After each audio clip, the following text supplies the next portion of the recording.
It's midnight. The world is falling asleep, but your mind is not. Thousands of thoughts about the past day and future worries swarm in your head, keeping you awake. Sound familiar? The modern world has trapped us in a cycle of endless stress. But what if I told you that the solution to this problem was found 2,000 years ago? The ancient Stoics developed a powerful yet surprisingly simple evening ritual. It allowed them not only to fall asleep without anxiety, but also to wake up stronger and wiser every morning. Today, we will reveal this secret ritual step by step so that you too can regain control over your sleep and your life. Stoicism is a philosophy of action. Its main goal is to achieve inner peace, ataraxia, in a world we cannot control. Stoics, from Senator Seneca to Emperor Marcus Aurelius, understood that the only source of our anxieties is not events themselves, but our judgments about those events. That is why they practiced daily self-reflection. It was not just contemplation, it was training. Training in the ability to separate facts from emotions, analyze one's reactions, and become better. This evening ritual was a way for them to close all open tabs in the browser of consciousness so they could sleep peacefully. 3 questions that will change your night and your day. Every evening before going to sleep, the great Stoic philosopher Seneca asked himself 3 questions. It was a strict but fair examination of his day. Let's take a look at their modern adaptation. This is not self-flagellation, but honest assessment. Where did I give in to anger, laziness, or fear? Which of my words or actions were unfair? Modern psychology calls this cognitive restructuring, the basis of CBT. By identifying our mistakes, we learn to see irrational thoughts and destructive patterns. The goal is not to condemn ourselves, but simply to acknowledge, yes, I could have done better here. What did I do right today? This is a critically important step.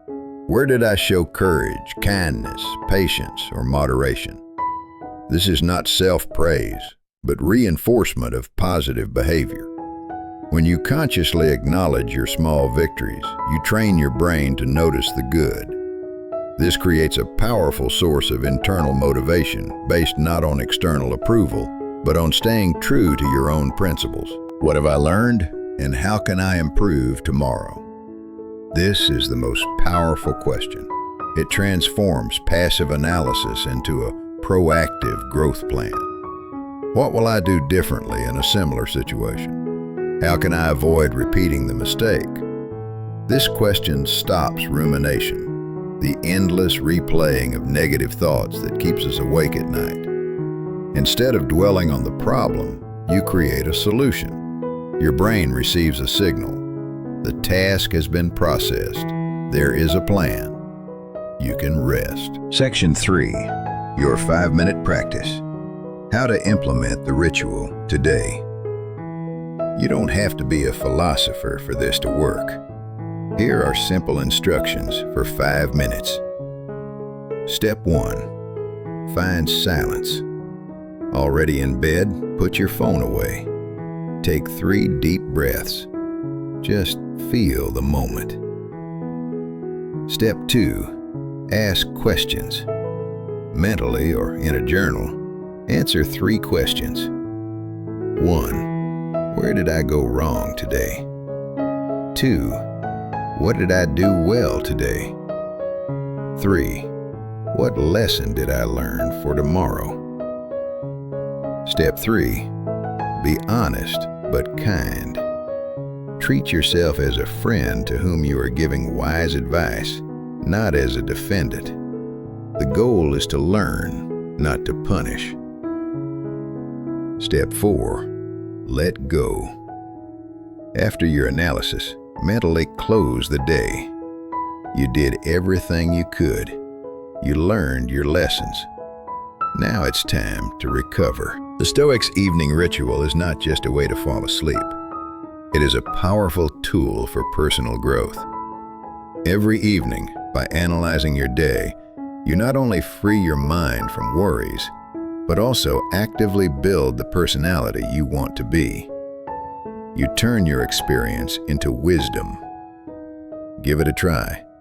Start today.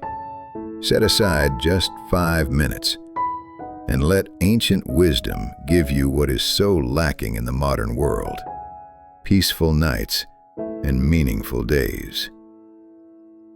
If you found this video helpful, please support us with a like and write in the comments which of the 3 questions you think is most important for self-analysis. See you next time.